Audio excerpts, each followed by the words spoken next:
Decíamos que la primera feria del libro que se hizo en la ciudad de Bogotá se hizo allá en 1937.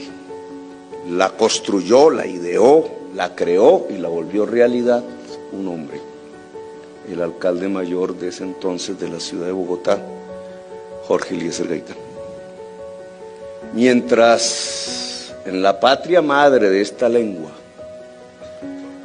se quemaban los libros, se quemaban los poetas, morían fusilados, quemaban las palabras y, como decía el filósofo alemán, enseguida quemaban los hombres y las mujeres. La muerte de la palabra era la muerte del ser humano.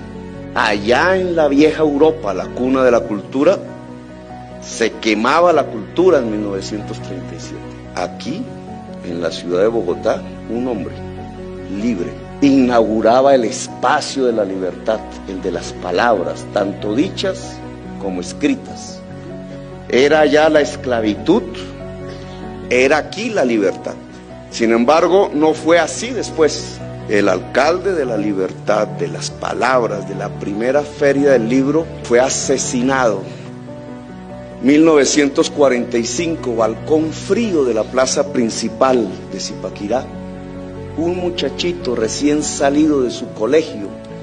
Ese muchachito se paraba en la plaza y leía un discurso, la palabra escrita. Se llamaba Gabriel García Márquez. Moría el hombre de la palabra dicha y aparecía el hombre de la palabra escrita. Moría el hombre de la palabra dicha en medio de las hogueras que había querido contener y que avanzaban de Europa y que se instalaron en América Latina y en nuestra patria. Y el hombre de la palabra dicha murió asesinado. El jovencito se fue a su tierra. El hombre de la palabra escrita se fue al Caribe. Huyó en cierta forma de la inmensa hoguera que se había construido en el centro del país. Y allá fue a la tierra de las mariposas amarillas, los montes de María, la Mojana. Las mariposas amarillas nacen del estiércol o en el estiércol del ganado. Se llenan las trochas caribeñas de mariposas amarillas. Esta mañana leía una historia, la historia de los muchachos que vendían arepas de chepacorina en el Carmen de Bolívar. Chepacorina es un invento italiano. La culinaria italiana se articuló al Caribe colombiano en una región específica que con el maíz del trópico y el queso del ganado del Sinú se mezclaba en un invento que se llamó la arepa de chepacorina. Los muchachos que hacían las arepas de chepacorina hace unos años fueron todos asesinados. Una hoguera de hacedores de la chepacorina, asesinados por venganza, por sospecha. Y los contadores de cuentos se iban hacia los montes de María, más arriba, entre las trochas llenas de mariposas amarillas, a contarle a las aldeas cómo habían matado a los muchachos que hacían las arepas de chepacorina, los paramilitares. Hombres viejos, ajados por el sol, bajo esos sombreros hechos de palma, encima de asnos, de burros, de aldea en aldea, llevando los cuentos de la verdad.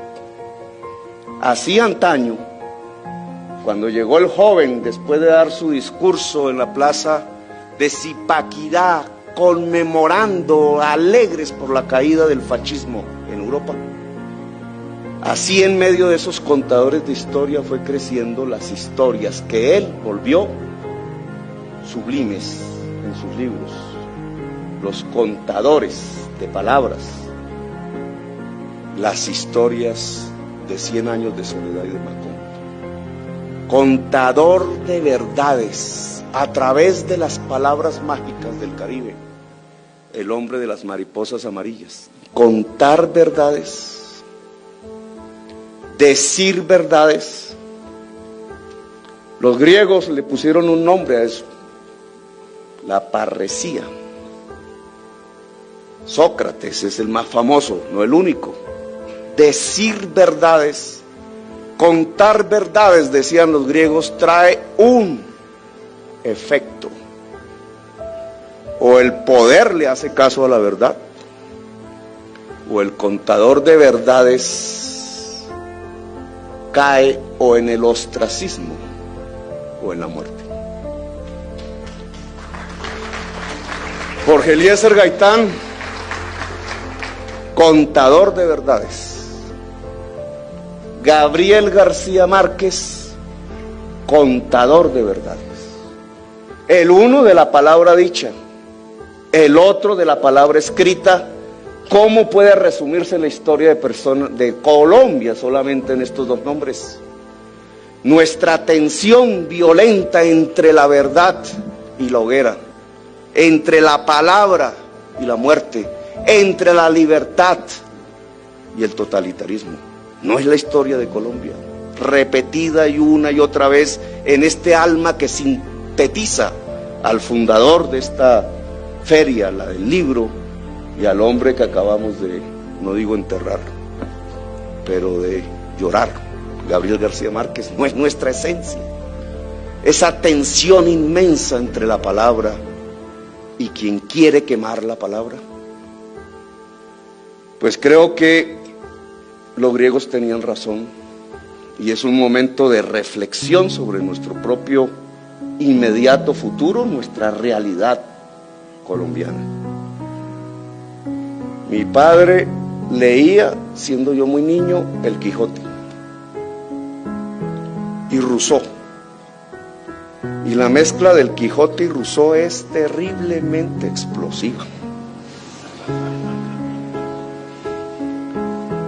Y después yo mismo, por seguir el ejemplo de un lector en mi casa, leí 100 años de soledad.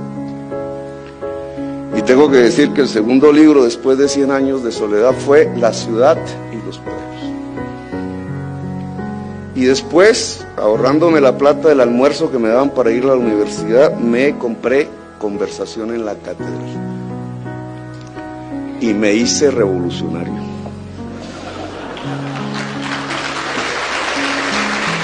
Las palabras se dicen, se escriben y van de boca en boca como aquellos viejos hombres contadores de historias, y generan efectos que en el fondo no son más que los efectos de la construcción de la libertad.